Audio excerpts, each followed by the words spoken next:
in-cab check. I will start with my seatbelt. My seatbelt, properly mounted and secured frame. There's no cuts, no frays. It latches and it unlatches. My fuses, either in the glove compartment, overhead, or depending on the make and model of the vehicle, it may be stored in the engine compartment. I have 2 fire extinguishers, both. One stowed behind the passenger seat and one stowed behind the driver's seat. They are both 10 UL rated BC.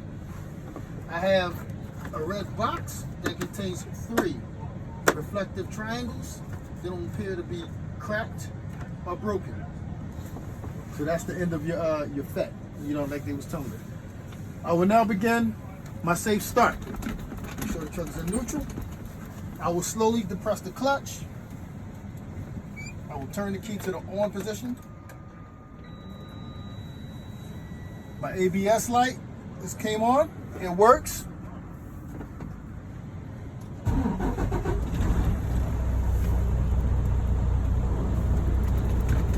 Make sure the truck's in neutral. All right, we'll begin with my gauges.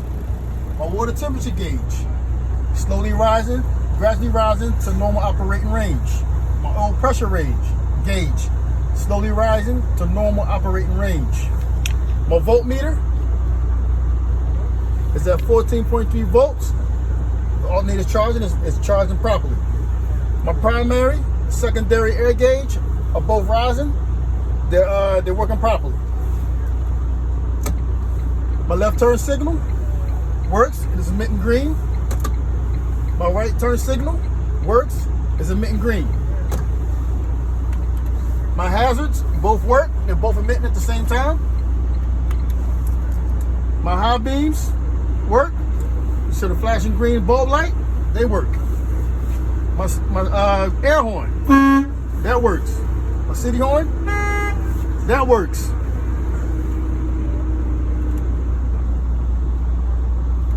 My heater and defroster, they both work properly. My window is clean. No obstructions, no legal stickers. There's no damage to it.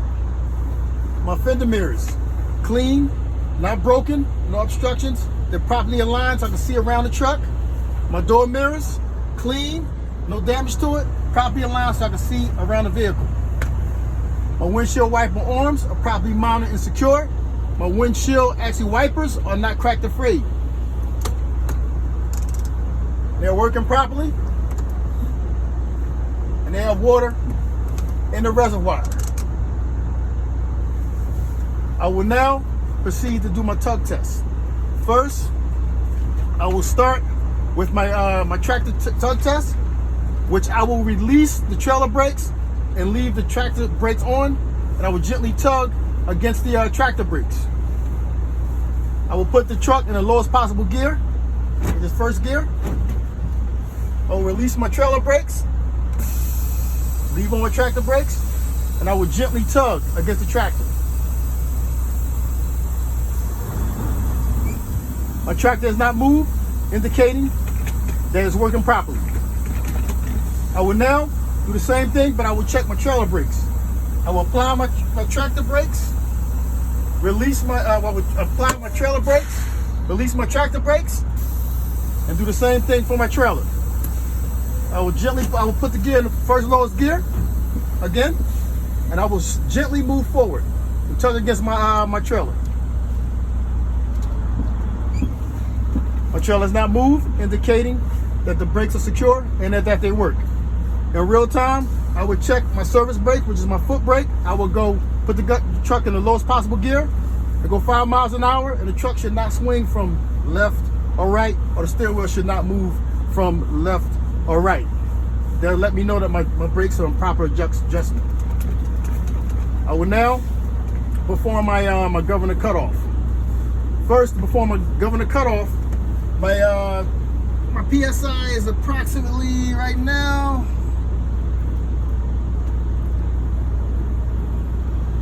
at 116. I will fan down approximately to 100 to 80 psi. Then I will fill my tank up by, let me fan down first. Fan down to 100 psi first.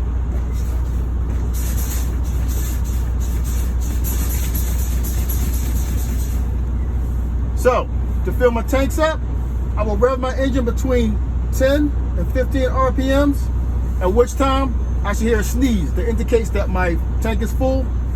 It should sneeze between 120 psi and 140 psi. I will begin to rev.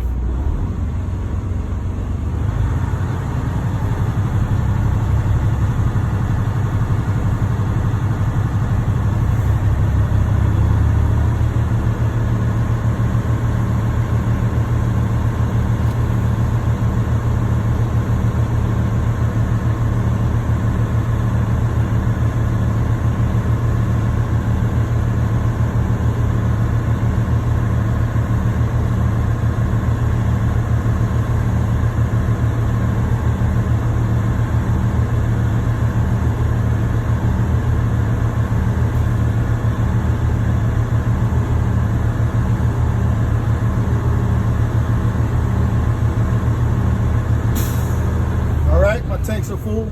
I heard my sneeze. Now I will begin my air brake test. To do that, I will put the truck in the lowest possible gear. I will shut the engine off. I will turn the key to the on position and wait for my gauges to recycle. And it's important, once they recycle, which they have, I will release both trailer brake and the tractor brake.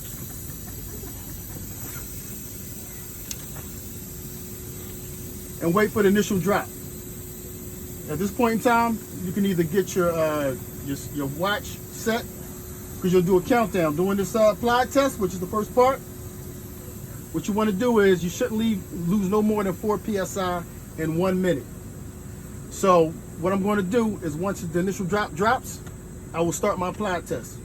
I'll wait maybe another minute, continue to drop before I begin.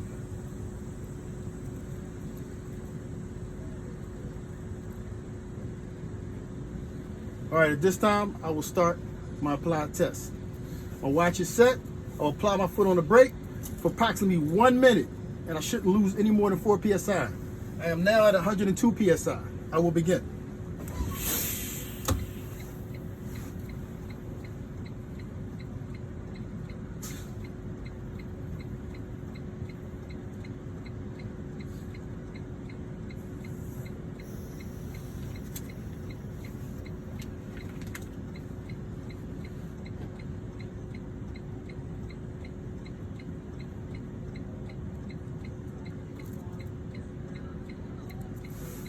For test purposes, we're just going to act like just a minute. I have not lost any more than 4 psi.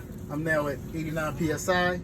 My second part, I will do my fan down. And what I'm checking for, I'm making sure my low air warning light and my buzzer works. Now they should come on before 65 psi. Now I'm going to simulate an air leak by pumping up and down on the brakes to make sure my warning light comes on, my air buzzer sounds. I'm going to begin to fan down. Okay, my buzzer works and my air light works. My buzzer sounds and my air light came on. I'm at 62 psi. That means they work. Now this is my final test. I will do my final check my spring brakes to make sure they work. How I will do this is I'll continue to simulate air leak and fan down until both my trailer brakes and my parking brakes, my trailer and my tractor pop. And they should pop below 40 psi. Here we go.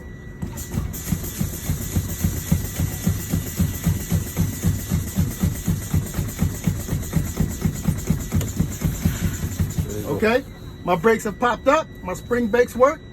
So sir, at this time I would ask that you would step out the truck to help me with my, my outer turn signals.